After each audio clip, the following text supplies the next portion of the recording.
찬송가 456장 하시겠습니다.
세상에서 우리는 십자가밖에 붙들 게 없습니다. 오늘 이 시간 말씀을 들으시면서 그 손 못자국을 만지는 시간 되시기를 주님의 이름으로 축원합니다. 오늘은 다윗 네 번째 시간입니다. 다윗이 아둘람 굴로 도망을 간 이야기입니다. 본문은 사무엘상 22장 1절에서 2절을 보시겠습니다. 사무엘상 22장 1절에서 2절입니다. 그러므로 다윗이 그곳을 떠나 아둘람 굴로 도망하매 그의 형제와 아버지의 온 집이 듣고 그리로 내려가서 그에게 이르렀고 환난당한 모든 자와 빚진 모든 자와 마음이 원통한 자가 다 그에게로 모였고 그는 그들의 우두머리가 되었는데 그와 함께한 자가 400명 가량이었더라. 아멘. 지금 사무엘상 22장은 1절이 그러므로 이렇게 시작을 합니다. 그러므로라는 것은 그 앞에 어떤 일이 있다는 얘기입니다. 그러면 그 앞에 있던 일이 무엇인가요? 순종의 대가입니다. 아버지의 말을 순종해서 전쟁터에 있는 형들에게 나갔고 거기서도 하나님께 순종했습니다. 창과 단창과 무기로 나온 골리앗을 만군의 여호와의 이름으로 무찔렀는데 그건 하나님께 대한 순종이었습니다. 그건 거의 목숨을 내어드리는 수준이었습니다. 그리고 결국 적장을 물리치는 쾌거를 이루었습니다. 그러나 적장을 물리쳤지만 동시에 그 순종의 대가로 더 큰 대적을 얻게 되었습니다. 이 나라에서 가장 강한 사울왕을 대적으로 하게 됩니다. 그러면 그것이 하나님께 대한 순종의 결과가 도망자 신세가 되는 겁니다.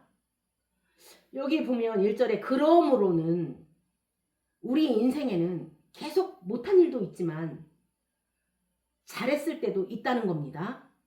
그러면 잘했을 때 그 결과가 이렇게 우리가 하나님께 성실하게 내 모든 것을 내어드리고 헌신의 결과로 좋은 일이 있어야 될 텐데, 그죠? 그러므로 헌신의 결과로, 그렇죠, 그분께 목숨을 내어드리는 순종의 결과로 그러면 좋은 일을 예상해야 될 거 아닌가요? 그런데 성경을 보면 진짜 순종한 사람들의 결과가 일단 즉각적으로 나타난 결과가 그렇게 순조롭지만은 않은 것들 투성이입니다. 예를 들면 아브라함 같은 경우에 모든 걸 다 내어던지고 지시하는 곳으로 떠나라 했는데 그 말씀에 순종하여 떠났는데 막상 기다리고 있던 것은 기근이었습니다. 그래서 아내를 데리고 타국에 가서 음식을 구하러 가야 되고 피난 생활을 해야 되고 결국 또 자기 자신 그 자기 일신의 안전 때문에 아내를 누이라고 속이는 일까지 하게 됩니다. 그렇죠?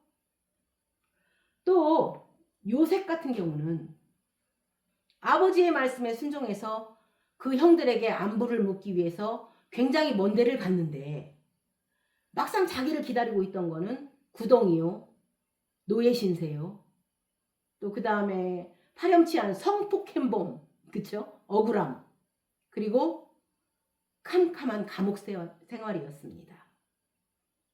순종의 대가로 하나님한테 자기를 헌신한 것의 결과로 이런 일들이 계속 성경에 나온다는 겁니다. 그런데요, 여러분, 이것과 반대로요. 예를 들면 베드로나 그 다메섹 선상에서 기독교인을 핍박하려고 찾아다니던 그 사도 바울이나 베드로는 주님을 배반했고요. 그렇죠? 또 자기 지략과 자기 야심 때문에 결국 인간의 뜻대로 찾아다니던 야곱처럼 죄를 지은 많은 사람들이 있습니다.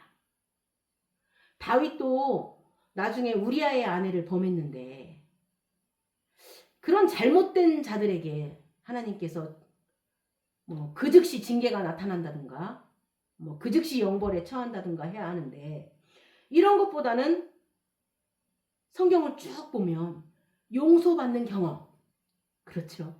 하나님께서 오히려 그 와중에 그들을 회심케 해서 결국엔 궁극적으로 잘했던 못했던 그들에게 잠깐 일어난 것은 우리들의 예상을 벗어난 일들입니다. 우리가 무슨 잘못을 했을 때는 마땅히 벌이 온다든가 또 잘하는 일이 있으면 마땅히 어떤 축복이 온다든가 보상이 온다든가 하는 법칙에 따르지 아니하고 알 수 없다는 겁니다. 잘했든 못했든 어떻게 될지 모르겠다는 겁니다. 어떤 일이 벌어질지 우리는 모르는 겁니다. 그런데 그러는 와중에 우리는 무엇을 알고 있느냐? 당장에 내가 이 일 후에 어떤 일이 일어날지는 예상할 수 없지만 무엇을 아느냐 하면요. 이런 길을 가나 저런 길을 가나 또 이런 일이 벌어지나 저런 일이 벌어지나 궁극적으로는 사람의 뜻은 이루어지지 아니하고 하나님의 뜻이 성취된다는 겁니다. 여러분, 궁극적으로는 나의 계획은 무산되고 하나님의 뜻이 이루어졌다는 겁니다. 우리가 인생을 살다 보면 내가 잘 진행할 수도 있습니다. 그런데 또 잘 진행하다가 어느 순간에 무너질 때도 있습니다. 우리 교회에서도 쉽게 무너지는 성도들을 자주 봅니다. 그런데 어떻게 무너지는가요? 어린아이가 모래 위에다가 예쁜 성을 잘 지어놨는데 어느 순간에 누가 와서 물을 확 끼얹어 버리는 겁니다. 그때 싹 무너지는데 바로 그런 느낌입니다. 신앙생활을 잘하다가 어느 순간에 와르르 무너지는 사람들이 있습니다. 특히 개인적인 생각인데 요즘 현대사회는 어떤 중독이라는 병이 있습니다. 잘 지내다가도 어떤 중독에 사로잡혀서 확 무너져 버리는 겁니다. 그런 것들을 보면서 참 사람이라는 게 두 가지를 알게 됩니다. 하나는 일단 사람은 저 자신을 포함해서 신뢰의 대상이 아니다라는 걸 알게 되고요. 그렇죠? 둘째는 그럼에도 불구하고 사람은 가다가 어떤 관계도 갑자기 확 끊어버립니다. 그렇죠? 그렇죠? 좋은 관계가 갑자기 대적의 관계가 되기도 하고 또 화목하다가 갑자기 확 분열하기도 하고 또 그 다음에 자기 일을 스스로 잘 추진하고 성실하게 하다가 어느 순간에 확 체념해버리고 확 포기도 하고 아예 그냥 하나님 곁을 떠난 것 같은 그런 인상을 주는 일들, 또 갑자기 통보받는 이별, 이런 걸 보면서 일단은 깜짝깜짝 놀랍니다. 그런데 더 놀라는 건요, 그런 일들이 벌어지면 깜짝깜짝 놀라지만 더 놀라는 건 그러한 일들이 벌어지는데도 하나님은 전혀 끄떡하지 않으시고 당신의 일을 진행시키십니다. 사람은 원심력으로 뛰쳐나갈 것 같이 막 요동치는데 하나님의 물줄기는 계속 그 사람들을 다 끌어안고 가십니다. 하나님이 하신 그 흐름은 계속 진행되고 있고 사람들은 그 사이에 계속 나갔다 들어왔다 하면서 그 일은 진행됩니다. 그리고 끝에는 하나님께서 반드시 선을 이루십니다. 모든 걸 합력해서 하나님은 선을 이루십니다. 우리 하나님의 백성은 그걸 보았고 그래서 더욱더 하나님을 신뢰하게 됩니다. 보세요. 우리의 어떠함이 아닙니다. 하나님께서 사람에게 어떻게 행하느냐가 관건입니다.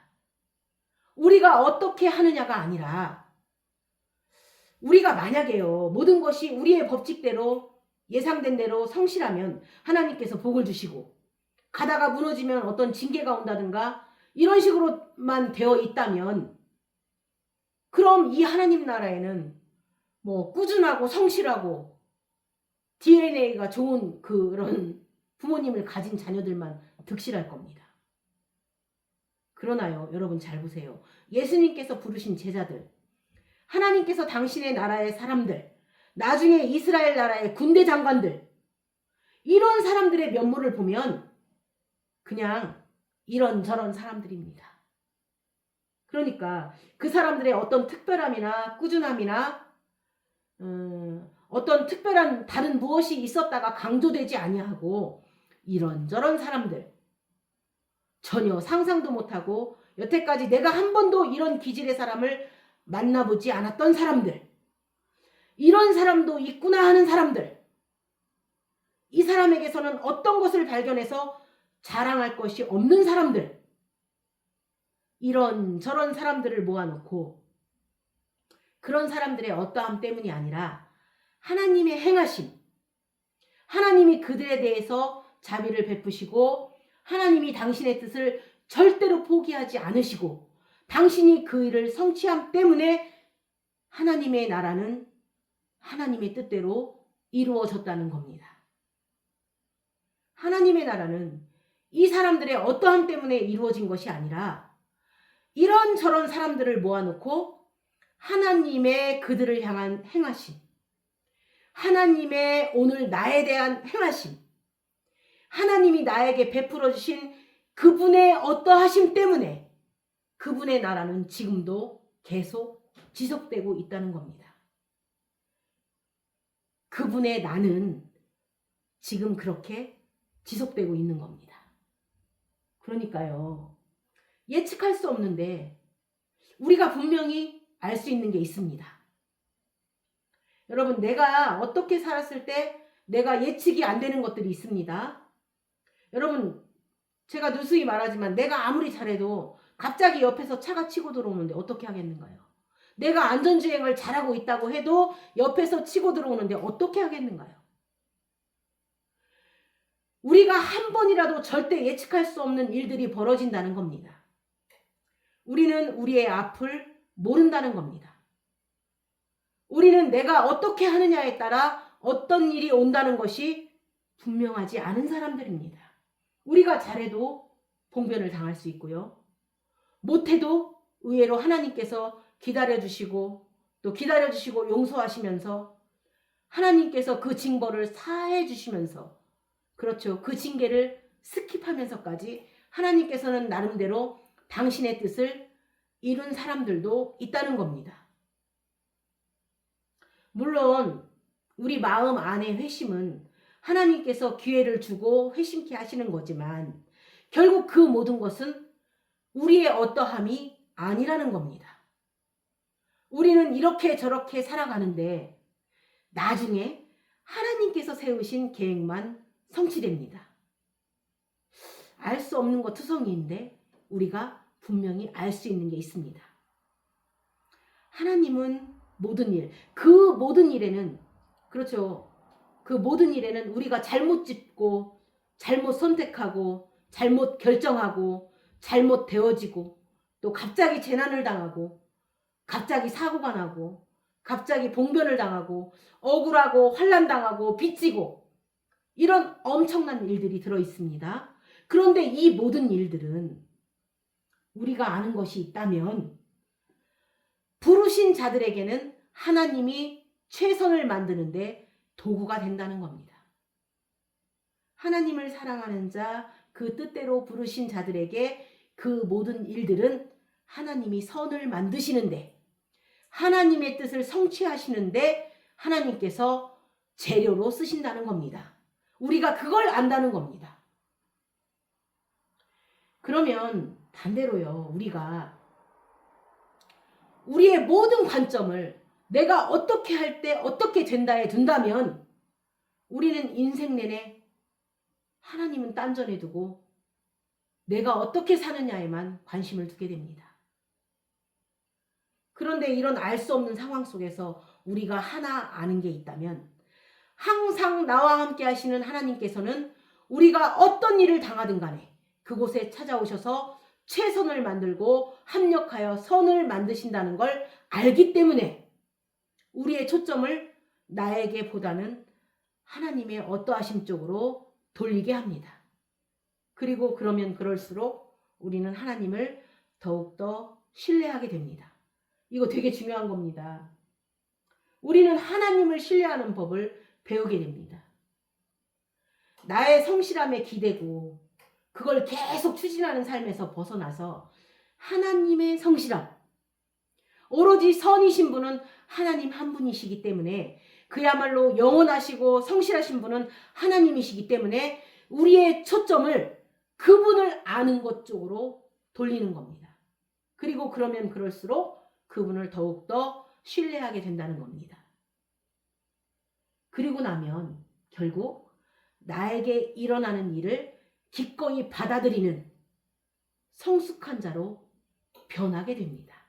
왜냐하면요, 하나님의 손안에 있는 것이기 때문에 나에게 일어난 일들을 기꺼이 받아들이는 사람들이 된다는 겁니다.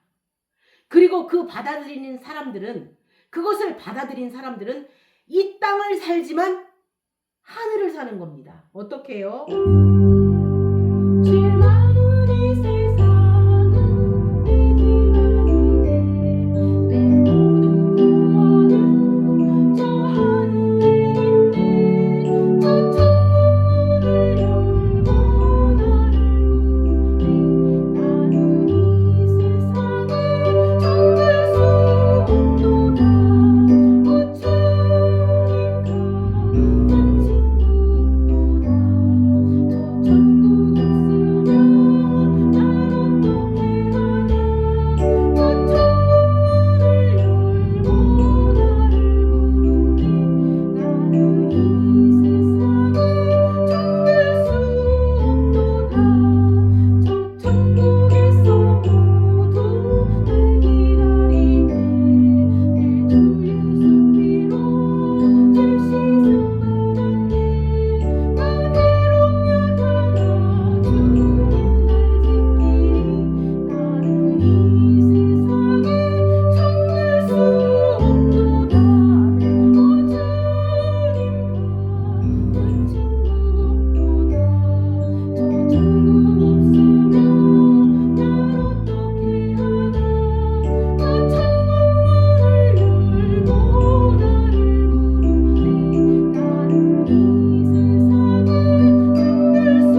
사는 사람이 되는 겁니다.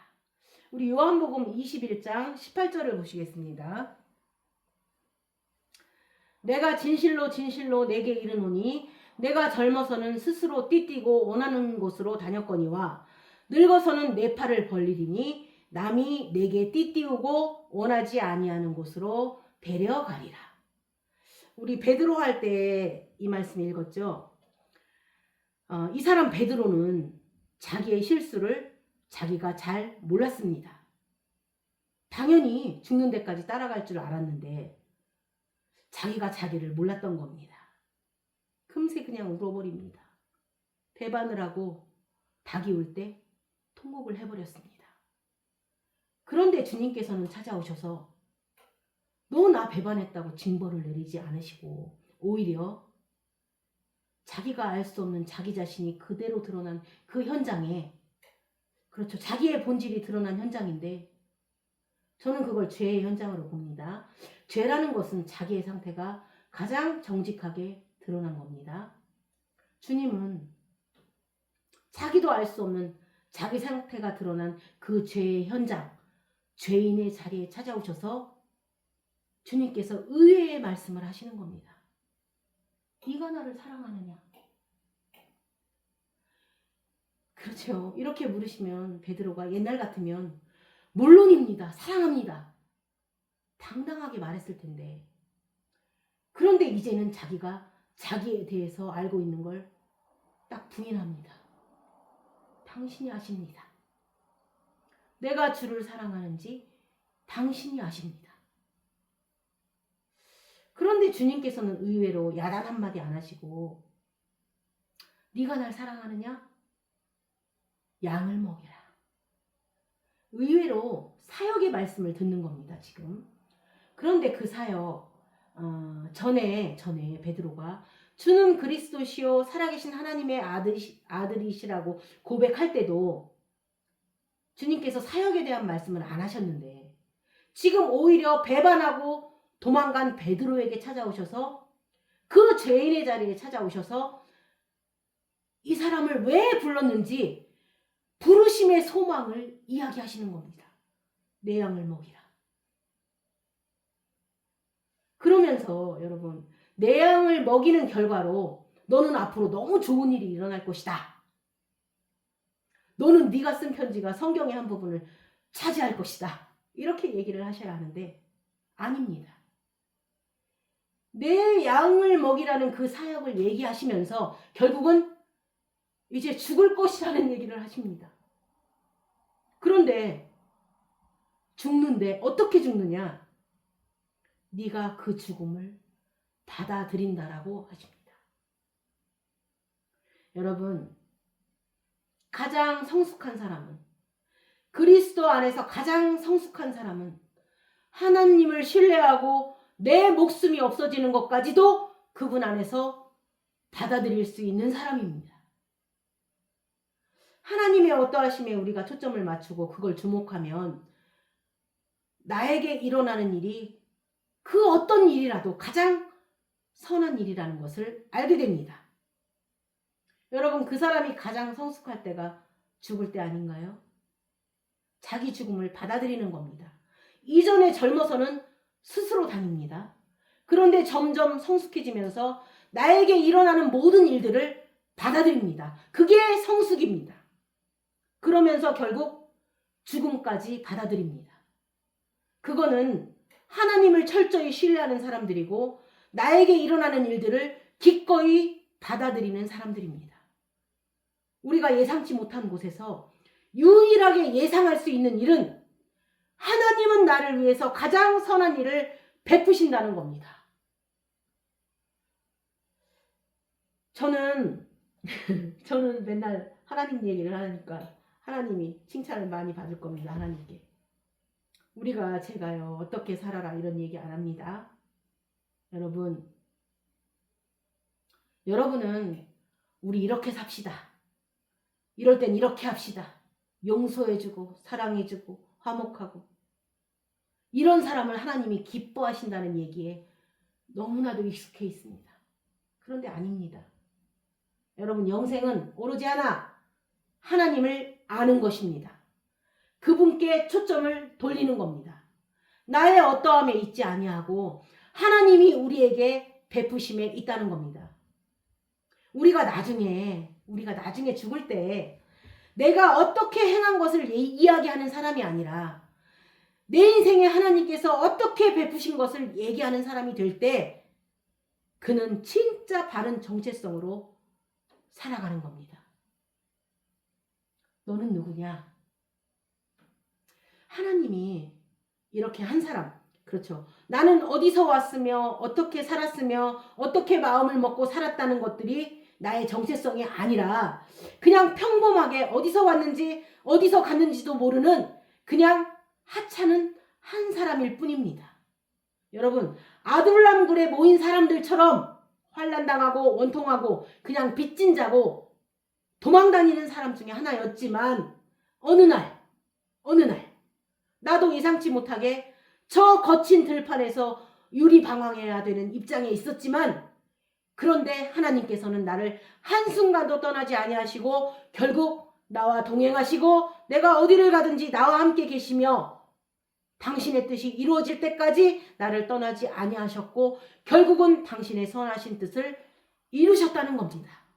여러분, 그것이 우리의 명함입니다. 뭐 좋은 명함 가지려고 하지 마세요. 그게 바로 우리의 명함입니다. 하나님이 나에게 어떻게 하심이 우리의 명함입니다.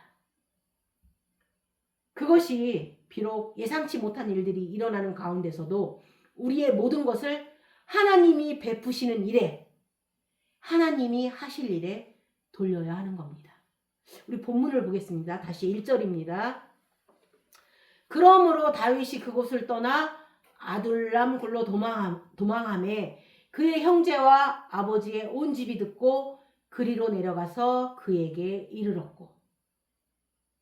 여기 그러므로라고 하면 우리가 알 수 없습니다. 그러므로 하면서 나쁜 일이 벌어졌습니다. 그곳을 떠나 아둘람 굴로 도망하매. 그곳을 떠나라고 했으면 그곳은 다윗 자기가 계획한 그 계획 중에 있었던 곳입니다. 일단 보세요. 사울왕의 살해 계획을 피해서 도망갔는데 여기는 좀 괜찮겠다 한 곳이 블레셋이었습니다. 그래서 그곳에서 나름대로 계획이 있었을 겁니다. 비록 적의 나라지만 여기서 힘을 키우고 다시 회복해서 나도 내 고국으로 돌아가겠다는 그 계획이 있었을 거 아닌가요?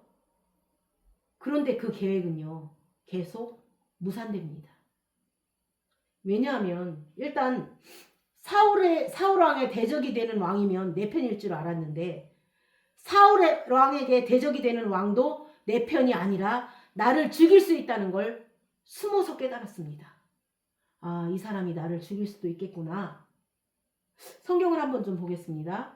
사무엘상 21장 10절에서 13절입니다. 그날에 다윗이 사울을 두려워하여 일어나 도망하여 가드왕 아기스에게로 가니 아기스의 신하들이 아기스에게 말하되 이는 그 땅의 왕 다윗이 아니니까 무리가 춤추며 이 사람의 일을 노래하여 이르되 사울이 죽인 자는 천천히요 다윗은 만만히로다 하지 아니하였나이까 한지라. 다윗이 이 말을 듣고 그의 마음에 두고 가드왕 아기스를 심히 두려워하여 그들 앞에서 그의 행동을 변하여 미친 채 하고 대문짝에 그적거리며 침을 수염에 흘리매. 참 슬픈 일이죠. 다윗이 미친 척하는 바람에 가드왕 아기스가 이 나라에 미친 사람이 모자라서 내게로 데려왔느냐 하면서 거들떠보지도 않습니다. 그래서 결국은 무서워서 그곳을 또다시 떠났습니다. 그러니까 사람이 계속 계획은 세워나가는데 때로는 그 계획이 무산된다는 겁니다. 보세요. 우리가 계획을 세우지만 그 일을 행사하는 이는 여호와시라는 말이 있습니다. 우리가 계획을 세우면 그 일을 행사하는 와중에서는 우리 계획이 진행될 때도 있지만 무산될 때가 많습니다.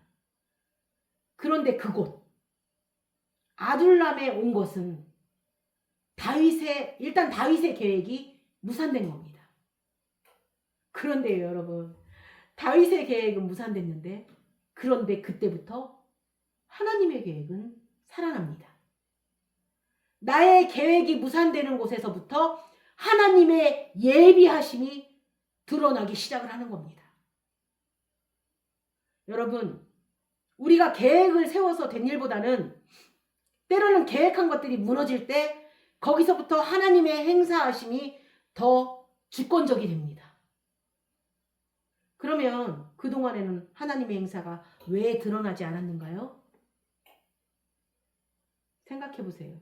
내가 너무 나의 행사에 몰두한 나머지 그 하나님의 일을 방해했던 겁니다.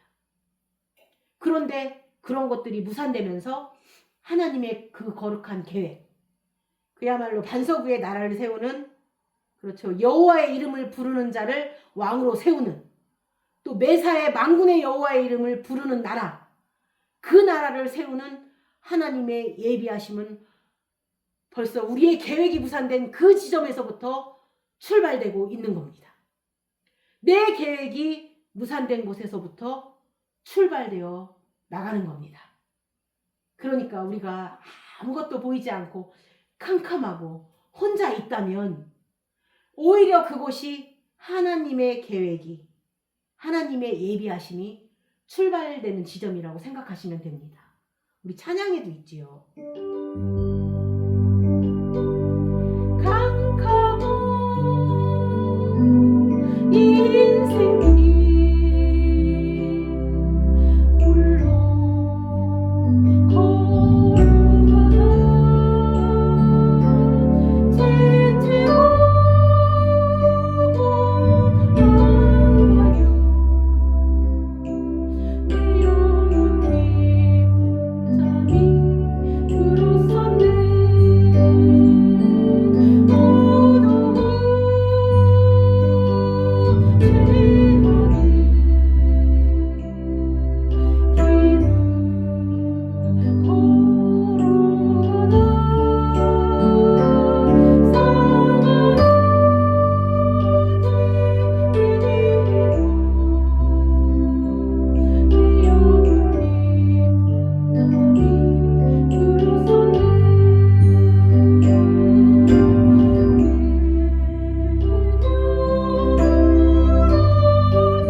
1절이요. 다시 1절.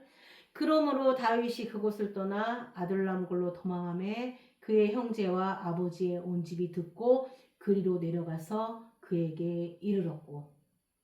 여러분, 지금 이 형제와 아비는 다윗 때문에 고생하는 겁니다. 어떤 한 사람 때문에 온 가족이 아플 수가 있습니다. 그런데요, 하나님이 함께 하시면 그 아픔이 변하여 슬픔이 변하여 화관이 되고 찬성이 됩니다. 그런데 지금은 난데없이 그 아들 때문에, 그 기름 부음 받은 그 아들 때문에 온 집안이 피난자 신세를 면치 못하게 됩니다. 그러면 사람이라는 게 일시적으로는 어떤 고통의 원인을 타인에게 돌릴 때 일시적인 어떤 편안함이 옵니다. 우리가 고통을 당할 때 이 고통이 나로 인한 것이 아니라 어떤 다른 사람 때문이다라고 그 손가락이 남을 향할 때 일시적인 어떤 보상 심리를 갖게 되고 일시적으로 마음이 편해지는 겁니다. 고통받는 것도 힘든데 고통의 원인이 나라는 사실을 알게 되면 더 우울해지는 겁니다. 고통받는 것도 힘든데 이것이 나 때문이라고 하면 더 힘들기 때문에 사람은 누구나 먼저 누구 때문이라고 가는 겁니다. 너 때문에, 그 사람 때문에. 지금 이 경우도 아마 그 형들이나 아버지가 처음에는 자기들이 왜 이렇게 도망다녀야 되냐고 뭐 불만도 있을 거고 불안하기도 하고, 그렇죠? 다윗 때문이라고, 다윗 때문에 그럴 것이라는 손가락질을 했을 겁니다. 그러나 그들이 지금 어떻게 되는가요? 온 집이 듣고는 그리로 내려가서 그에게 이릅니다. 그 사람 중심으로 연합이 됩니다. 왜 연합이 될까요? 여러분, 고통을 함께하면 사랑하게 됩니다.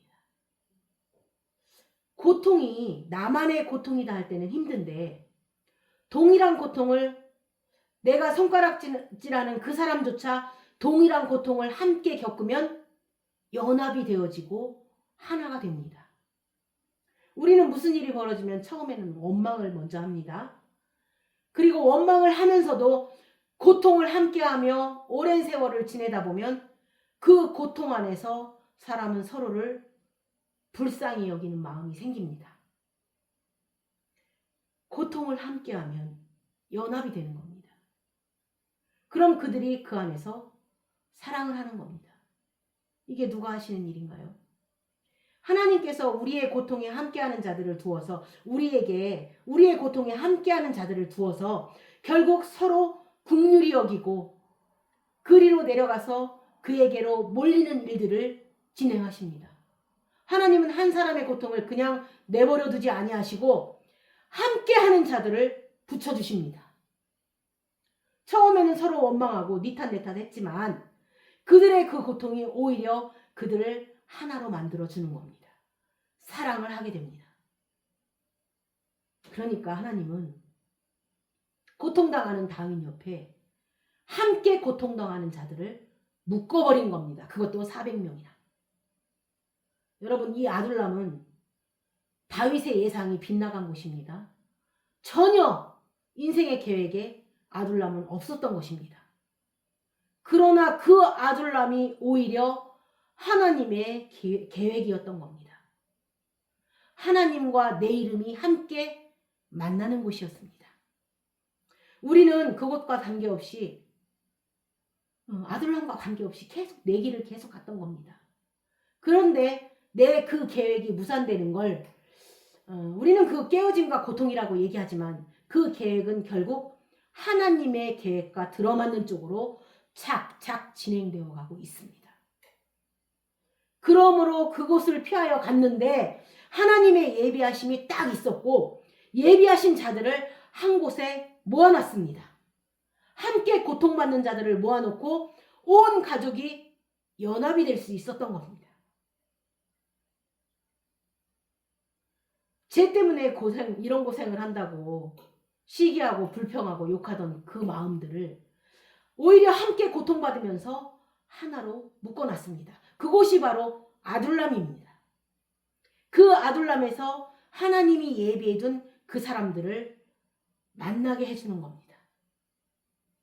여러분, 우리가 고통을 당하면 그 고통의 원인을 분석하기보다는 고통의 해법을 찾는 게 좋습니다. 왜 이런 고통일까가 아니라 고통의 해법은 결국 그리스도의 사랑 안에서 발견되어지는 겁니다. 우리 역대상 12장 1절에서 2절을 보시겠습니다. 결국은 이 다윗이요. 이렇게 표현하면 좀 죄송한데 이 다윗이 처음에는 오합지졸입니다. 그래서 여기서 우리는 내가 시작은 오합지졸이었으나 나중에는 군대 장관이 되리라는 교훈을 얻는 겁니다. 이 사람들이 지금 오합지졸인데 나중에 군대 장관이 되는 이야기들이 막 나옵니다. 놀라운 거는 이 원통한 자들이 군대 장관이 되는 이 상황까지 중간에 이들이 모여서 하나님을 위해서 어떤 놀라운 준비 과정과 훈련이 있었다는 얘기는 안 써 있습니다. 거기에 그들이 어떻게 살았다는 얘기는 하나도 안 써 있습니다. 그냥 어느 날 시간이 흐르고 보니까 어느 날 이들이 용맹한 장수들이 되어 있고 군대 장관이 되어 있습니다. 왜 사람에 대해서는 기록이 안 돼 있을까요? 여러분, 성경은요, 우리가 어떠한 것이 써 있는 게 아니라 하나님이 우리에게 행하신 일을 기록해 놓은 겁니다. 명심하세요. 성경은 하나님이 우리에게 행하신 일을 기록하는 겁니다. 우리가 그분께 제사 드리는 일을 써놓는 것이 아니라 하나님이 우리에게 긍휼을 베푸시는 일들을 기록한 겁니다. 내가 제사를 원치 아니하고 긍휼을 원한 것이 무슨 뜻인지 알라는 겁니다. 긍휼은 우리가 아니라 하나님께서 우리에게 하신 일입니다. 그들이 모여서 이렇게 저렇게 살았더니 그들이 나라를 세웠다라는 말은 안 써 있습니다. 우리는 그 흉내를 내려다가 진짜 뱁새가 황새 쫓아가는 격이 되는 겁니다. 우리가 성경의 사람들이 이렇게 저렇게 함으로 하나님께서 복을 주셨다라는 얘기를 쓰면, 만약에 그 얘기가 써 있다면 우리는 성경 때문에 너무나 무거운 짐을 떠안게 되는 겁니다. 또 그렇게 할 수 없는 자기 자신의 괴리감 때문에 더 힘들어지는 겁니다. 그러나 다행히도 그들이 어떻게 살았다를 쓰지 아니하시고 그 세월 동안 베푸신 하나님이기 때문에 어느 날 이렇게 되어 있다를 기록해 놓으셨습니다. 왜냐하면 그분이 하신 일이기 때문입니다. 사실 또 여기 보면 시글락이라는 데를 가게 됩니다.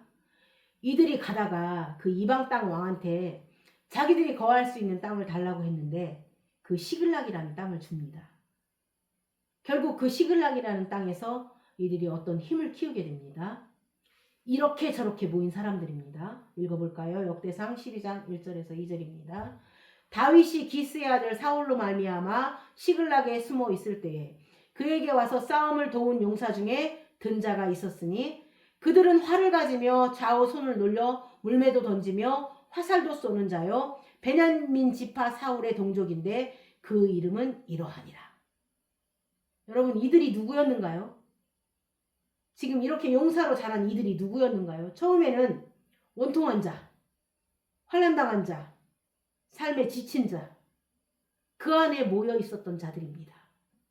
우리 다시 12장 20절에서 21절을 보실까요? 역대상 12장 20절에서 21절입니다. 다윗이 시글락으로 갈 때 므낫세 지파에서 그에게로 돌아온 자는 아드나요 요사박과 여디아엘과 미가엘과 요사박과 엘리후와 실르데인이 다 므낫세의 천부장이라. 이 무리가 다윗을 도와 도둑들을 쳤으니 그들은 다 큰 용사요 군대 지휘관이 됨이었더라. 이들이 다 거기서 출발한 사람들입니다. 놀랐습니다. 정말 놀랐습니다. 하나님께서는 이들이 어디서 왔으며 무슨 일을 하는 사람이라는 이야기는 하지 않으십니다. 하나님께서 이들에게 놀라운 은혜를 베풀어서 이렇게까지 하나님의 뜻을 성취한 자들, 힘없는 자들입니다. 여러분, 그래서 우리 묘비에는 여기에 이렇게 살아온 사람이라고 있습니다. 여기에 이렇게 살아온 사람이 있습니다라고 쓰지 말고 하나님만 써야 합니다. 하나님이 부르시고, 하나님이 사랑하시고, 하나님이 용서하시고, 하나님이 기다리시고, 하나님이 자비를 베푸시고, 하나님이 늘 그 안에서 함께한 사람이 여기 잠들다. 어떠세요? 내 삶의 주체를 나에게서 하나님께로 옮기는 겁니다. 지금 여기 이 사람들이 무엇을 하고 어떻게 살아왔고 어떤 배경의 사람이라는 얘기는 관심 바뀝니다. 이런저런 사연 때문에 어느 곳에 하나님께서 모으시고 그분이 행하셔서 군대 장관을 만든 사람들입니다. 이 사람들 묘비에도 만약에 기록을 한다면 어느 날 빚져서 도망갔는데, 어느 날 사기치고 도망갔는데, 그 아둘람굴에 모였는데, 그 척박한 땅에서 전갈에 물리기도 하고 그렇지 않았을까요? 다윗이 도망 다녔던 그 동네, 그 척박한 땅에는 진짜 독 있는 전갈과 뱀들과 늑대들과 사자 이런 것들이 막 우글거리던 때였습니다. 그런데 그런 곳에 어느 날 이런저런 사람들이 모인 겁니다. 이렇게 저렇게 떠돌다 흘러가서 모였는데 400명이나 됩니다. 그들은 다 뭐 하나 자기 자랑할 게 없는 사람들이 400명이 모인 겁니다. 그런데 나중에 그들이 죽을 때가 되니까 남은 것은 하나님께서 우리를 떠나지 아니하시고 당신의 뜻을 이뤄서 군대 장관을 만드시고 반석 위에 나라를 세웠습니다. 그들이 동일하게 한 것은 무슨 일이 있을 때마다 만군의 여호와의 이름을 부르는 자들, 만군의 여호와의 이름을 부르면서 살아온 나라, 만군의 여호와의 이름이 반석이 되어서 거기에 세운 나라, 그 사람으로 만들어 놓으신 겁니다. 여러분, 우리가 어떠냐는 중요하지 않습니다. 여러분, 우리가 진짜 이 아둘람의 뜻을 안다면 교회 이름을 어떻게 지어야 할까요? 이거는 제가 존경하는 목사님께서 지으신 교회 이름들인데 제가 소개해드립니다. 아마 공감하실 겁니다. 중앙에 끼고 싶지만 끼지 못한 자들의 교회. 제1이 되고 싶지만 그 꼴찌를 면하지 못하는 자들의 교회. 또 사람들에게 되게 인정 못 받는 자들의 교회. 또 하나님 외에는 사랑받을 만한 구석이 털끝만치도 없는 자들의 교회. 또 잘 있다가 변두리로 밀린 게 아니라 애초부터 변두리에서 태어난 자들의 교회. 어떠세요? 왜냐하면 교회는 우리의 어떠함과는 전혀 상관이 없으니까요. 저에게는 뭐 특별한 것이 있다든가, 뭐 저들은 하나님 나라의 반석이 될 만한 감이라든가 그런 거 아닙니다. 하나님께서는 후보자들의 퀄리티를 보고 부르지 않았다는 겁니다. 주님께서 무턱대고 부른 자들입니다. 지나가다가 이리 오너라, 지나가다가 일어나라, 지나가다가 그물을 깊은 데 던져라. 다 이런 사람들입니다. 그런데 그들에게 하나님은 계획을 가지고 계시고 그들 안에서 그리스도가 생명이 되었을 때 그 일을 하시는 겁니다. 역시나 하늘의 사람을 만드시는 겁니다. 우리 로마서 9장 15절에서 16절을 보시겠습니다. 모세에게 이르시되 내가 긍휼히 여길 자를 긍휼히 여기고 불쌍히 여길 자를 불쌍히 여기리라 하셨으니 그런즉 원하는 자로 말미암음도 아니요 다른 박질하는 자로 말미암음도 아니요 오직 긍휼히 여기시는 하나님으로 말미암음이니라. 그러니까요, 원하는 것도 중요하지 않습니다. 때로는 내가 원하지 아니했는데 데려다 놨습니다. 나는 죽음을 그렇게 사랑하지도 않았는데 어느 날 주님이 너무 나를 사랑하는 걸 알게 해주셨습니다. 나는 그분에게 그렇게 관심이 없었는데 그분은 태어나기 전부터 나를 관심을 가지고 있었다는 걸 알게 되었습니다. 나는 그분을 원하지도 않고 그분에게 열렬한 헌신을 하지도 않았는데 어느 날 그분이 나를 위해서 당신의 몸을 헌신하셨습니다. 그걸 알게 해주셨습니다. 이 땅에 육신의 몸으로 오셔서 나 한 사람을 위해서 가장 존귀하신 그 몸을 그냥 헌신해 버리셨습니다. 우리가 어느 날 그걸 깨닫게 되는 겁니다. 내가 원하지 않았는데 그분이 나를 원하고 있다는 걸 알게 해주는 겁니다.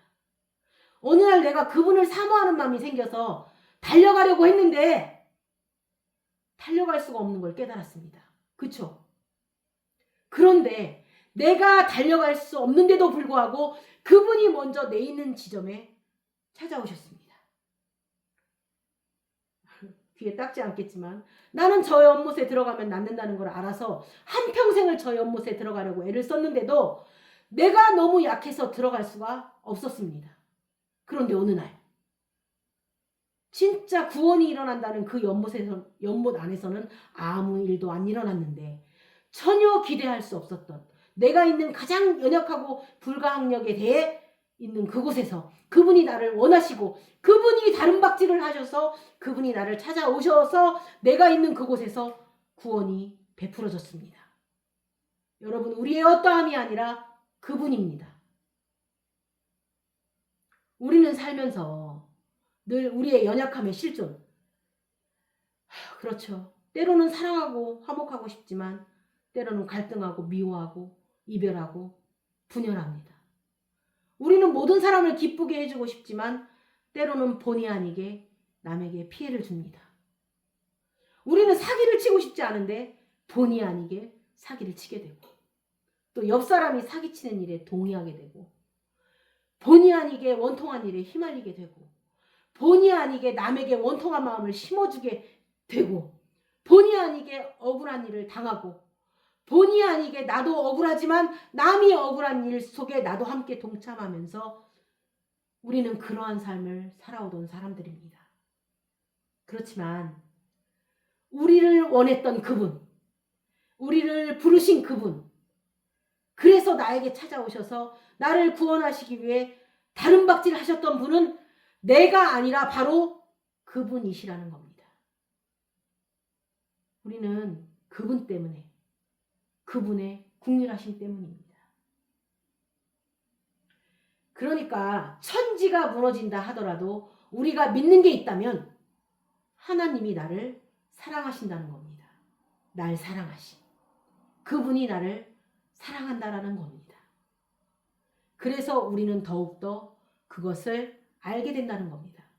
예측할 수 없는 그 일 중에서 항상 마지막에는 하나님께서 선을 이루시는 걸 보면서 경험하면서 그분이 나를 사랑하시면은 흔들림이 없다는 걸 알게 된다는 겁니다.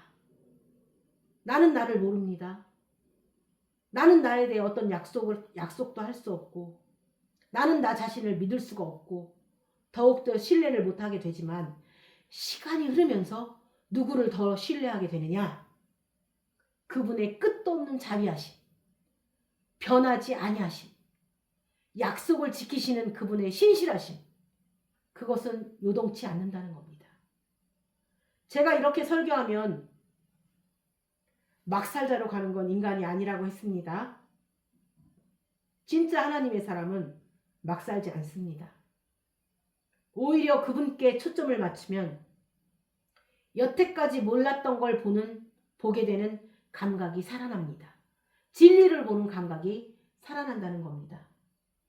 초점을 내가 어떻게 살아가느냐가 아니라 그분이 누구냐, 그분이 어떤 분이냐를 보면 볼수록 더욱 새로운 것들이 발견됩니다. 하나님께서 심어놓은 영적 세계, 참된 진리의 세계를 더듬고 만져보고 그것을 느끼고 깨달을 수 있는 영적인 감각이 살아나는 겁니다. 여러분, 다윗에게도 그러한 감각이 점점 살아나고 있는 겁니다. 그 감각이 살아난 얘기가 성경에 나옵니다. 사무엘상 24장 2절에서 4절입니다. 이게 지금 사울이 3,000명을 데리고 다윗을 죽이려고 쫓아올 때입니다. 그래서 막 도망가는데 마침 자기 굴 안에 들어오는 겁니다. 2절 보실까요?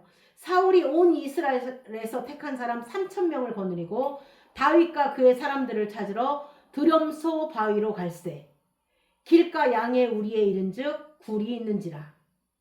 사울이 뒤를 보러 들어가니라. 다윗과 그의 사람들이 그 굴 깊은 곳에 있더니 다윗의 사람들이 이르되 보소서 여호와께서 당신에게 이르시기를 내가 원수를 내 손에 넘기리니 내 생각에 좋은 대로 그에게 행하라 하시더니 이것이 그날이니이다 하니 다윗이 일어나서 사울의 겉옷자락을 가만히 베니라. 다윗이 사울을 딱 죽일 수 있었는데 옷자락을 뱁니다. 그래서 사울이 그냥 무사하게 그 굴에서 나가게 됩니다. 그리고 이번에는 다윗이 자기가 벤 옷자락을 보면서 사울을 부릅니다. 사무엘상 24장 10절에서 11절입니다. 오늘 여호와께서 굴에서 왕을 내 손에 넘기신 것을 왕이 아셨을 것이니이다. 어떤 사람이 나를 권하여 왕을 죽이라 하였으나 내가 왕을 아껴 말하기를 나는 내 손을 들어 내 주를 해하지 아니하리니 그는 여호와의 기름 부음을 받은 자이기 때문이라 하였나이다. 내 아버지여 보소서. 지금 11절이 내 아버지여 보소서로 시작합니다. 저는 이때가 항상 눈물이 많이 납니다. 사울이 장인 아닌가요? 그 장인에게 10절에서는 왕이여 왕이여 하다가 11절에 가서 이제는 아버님 하는 겁니다. 내 아버지여 보소서. 내 손에 있는 왕의 옷자락을 보소서. 내가 왕을 죽이지 아니하고 겉옷자락만 베었은즉 내 손에 악이나 죄가가 없는 줄을 오늘 아실지니이다. 왕은 내 생명을 찾아 해하려 하시나 나는 왕에게 범죄한 일이 없나이다. 지금 다윗이 사울에게 자기의 억울함을 이렇게 토로하는 겁니다. 여러분 이거 100명이면 100명이 다 아는 사실입니다. 다윗이 기름 부음을 받았는데 그 왕이 도망자 신세로 전전하고 외국에서 막 미친 체하며 살아가고 미치광이로 생존하고 있는데 어느 날 하나님께서 멸한 그 왕이 제 발로 걸어 들어왔다면 이거는 하나님이 깔아놓은 일이라고 옆에서는 얘기하지만 다윗은 그렇게 안 보는 겁니다. 옆에서 부하들은 그렇게 얘기할 수 있지만 정작 당사자는 그렇게 안 보는 겁니다. 왜 그런지 아세요? 보세요. 우리 안에 감각이 있습니다. 우리 안에 살아온 습관이나 느낌, 고정관념, 또 우리의 삶의 경험에서 오는 어떤 감각이 있습니다. 그런데요. 그 감각보다 더 놀라운 감각은 하나님의 뜻을 분별하는 감각입니다. 하나님의 뜻을 분별하는 감각이 있습니다.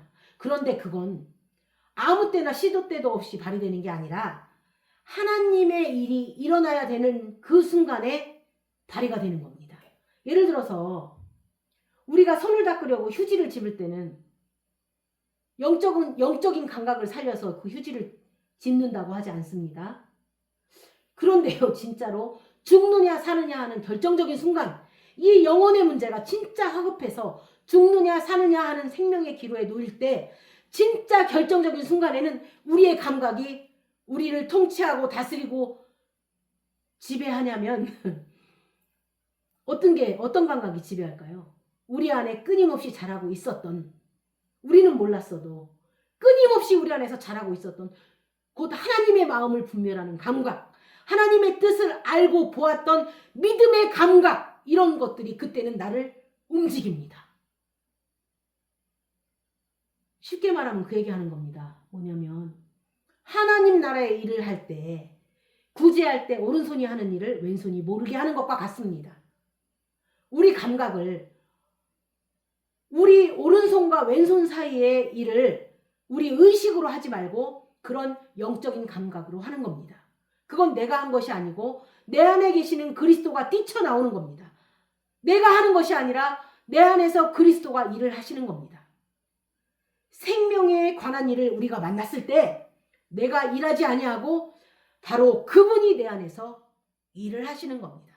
진짜 그게 되게 중요합니다. 사람이 가장 결정적인 순간에 자기가 뛰쳐나가지 아니하고 그분이 나오는 겁니다. 여러분, 우리는 뭐 내 신앙생활이 이러냐. 신앙생활은 하는데 뭐 맨날 똑같다. 뭐 변하는 게 하나도 없다고 얘기하지만 여러분, 우리는 보이지 아니하는 어떤 영적 성장이 우리 안에서 이루어지고 있다는 겁니다. 우리가 하나님의 말씀을 듣는다는 것은 말씀을 듣고 내가 잘 살아내야겠다 이런 게 아닙니다. 바로 그분이 우리 안에 충만하게 오시는 겁니다. 온 천지를 만드신 그분이 내 안에 오시는 겁니다. 곧 그분의 생명이 우리 안에 들어오는 겁니다. 그분의 생명이 나를 주관하시는 겁니다. 그분의 생명이 내 안에 자리 잡고 있다가 결국 그 생명이 나를 움직여야 되는 상황이 도달할 때면 우리가 어떻게 할 수도 없지만 우리가 뭘 하려고 하기도 전에 그분이 먼저 나가는 겁니다. 여러분, 순교자들이 어떻게 순교할 수 있겠는가요? 사람이 과연 자기 목숨을 그렇게 버릴 수 있겠냐고요. 사람이 나에게 돌을 던지는 자에게 저들의 죄를 용서해달라고 기도할 수 있겠냐고요. 돌에 맞아서 피를 흘리며 죽어가면서 저들을 용서해달라는데 그게 자기겠냐고요. 자기가 아니라 그 안에 충만했던 그분이십니다. 우리가 이렇게 하나님의 말씀을 듣는다는 것은 그 안에 하나님의 나라가 도래하고 있는 겁니다. 그런데 그 힘이 언제 발휘되느냐? 자기가 뛰쳐나갈 수 없는 자, 자기는 믿을 수 없는 자들, 도저히 예측할 수 없는 자기의 삶, 그곳에서 그것이 더욱더 활발하게 역사합니다. 우리가 만약에요, 무탈하게 아무 탈 없이 모든 게 원하는 대로 되고 그냥 우리가 생각하는 대로 척척 진행되는 곳에서는 그런 영적 감각을 발휘할 필요가 없습니다. 그냥 하면 되는 겁니다. 그러나 이거는 우리가 예상치도 못한 엄청난 재앙과 기대하지도 않았던 그 봉변을 갑자기 당하고 억울한 일을 당하는데 그러한 일들이 우리에게 올 때 우리는 자기도 모르는 사이에 하나님의 것들, 하나님의 세계, 이게 눈에 보일 때는 재앙이지만 하나님이 볼 때는 하나님께서는 완숙하게 구성하고 완숙하게 일을 처리하고 계신다는 걸 보는 감각이 거기서 발휘가 되는 겁니다. 그것은 거친 들판에서 일어납니다. 여러분, 거친 들판이라니까 뭐 저기 어디 거친 들에 나가라는 게 아니라 우리가 내 자신이 있는 이 삶의 현장에서 내가 원하지 않았던 그곳에서 그 동굴에서 그 광야와 벌판 그곳에서도 무엇이 자라고 있는지 어떤 좋은 일이 일어나고 있느냐 하면 하나님의 일을 보는 눈, 내 눈이 깜깜해서 안 보이니까 다른 눈이 떠지고 있는 겁니다. 그때서야 진리의 세계가 보이는 겁니다. 하나님의 기름 부으심이 느껴지고 그분의 섭리가 느껴지고 그리고 나도 모르는 사이에 그분이 나를 주관해서 나의 주권자가 되셔서 그분이 나를 주관하시는 것을 경험하게 되는 겁니다. 내가 내 자신을 신뢰할 수 없지만 이곳에서 내가 신뢰하고 내가 이름을 부르짖는 그분만이 나의 반석이고 산성이고 나의 힘이시고 그분의 이름을 부르고 그분을 철저히 신뢰할 때 결정적인 순간에 그분이 나를 통치하시고 우리가 가장 어려운 순간에 그분이 나를 움직이시고 또 그분이 움직이신다면 당신의 생명사역을 이루실 겁니다. 그분의 뜻은 이루어집니다. 우리는 주님을 만지기를 원합니다. 우리는 주님의 음성을 듣기를 원합니다. 그러나 여러분, 그 길은 바로 이 거친 들판에서 이루어지는 겁니다. 만약에 지금 내가 그곳에 놓여 있다면 그곳은 내가 철저히 내 자신에 대한 신뢰가 무너지고 오로지 만군의 여호와의 이름을 부르짖으며 그분의 음성에 귀를 기울이게 되는 겁니다. 이 세상에서 아무것도 안 보이니까 깜깜하니까 다른 눈이 떠지면서 나를 살리시고 나를 통해 더 많은 사람을 살리시는 하나님의 엄청난 사역의 물줄기를 보게 되는 겁니다. 그리고 우리는 참된 평강을 노래할 수 있다는 겁니다. 여러분, 여러분의 삶이 깜깜하신가요? 아무것도 안 보이시는가요? 내 뜻대로 안 되어서 힘겨우신가요? 그런 거친 들판에 계신가요? 그렇다면 하나님의 생명 사역이 이루어지고 있음을 영적 감각으로 느끼시고 감사할 수 있는 성도님들이 되시기를 주님의 이름으로 축원합니다. 아멘.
기도하시겠습니다. 살아계신 하나님, 나의 아버지, 감사합니다. 우리의 삶 전체를 나를 사랑하시는 주님의 손 위에 내어놓습니다. 우리는 나 자신도 나 자신을 어찌할 바를 몰라 내 마음에 원하는 것을 할 수 없는 연약한 존재입니다. 그럼에도 불구하고 그 연약함을 탓하지 아니하시고 긍휼히 여기시는 하나님께서 친히 우리를 원하시고 부르시고 친히 다름박질하셔서 당신의 선하신 뜻을 이루시는 것을 알려주시니 너무너무 감사합니다. 가장 선하시고 온전하시고 나를 사랑하시는 하나님, 내 영혼과 육 모든 존재를 당신 앞에 드리오니 우리를 받아주옵시고 당신의 계획을 이루시고 당신의 뜻을 성취하여 주옵소서. 언젠가 우리의 삶의 마지막에 내가 이렇게 살아온 사람이 아니라 하나님께서 이렇게 한 사람들이라는 것을 고백하는 사람들이 되게 하시고 또 그렇게 찬송하는 사람들이 되게 하여 주옵소서. 우리 일생이 하나님이 한 사람을 사랑하시는 그런 사연이 되게 하시고 하나님이 이 한 사람을 불쌍히 여기는 사연, 하나님이 이 한 사람을 끝까지 기다리시는 사연. 우리는 부족하지만 하나님이 당신의 계획을 바꾸지 아니하시고 당신의 선한 뜻을 이루시는 그런 사연들이 되게 하여 주옵소서. 우리의 삶의 이야기의 주인공이 바로 우리를 사랑하시고 우리의 주인 되시는 하나님이 되게 하여 주옵소서. 감사드리며 예수 그리스도의 이름으로 기도드렸습니다. 아멘.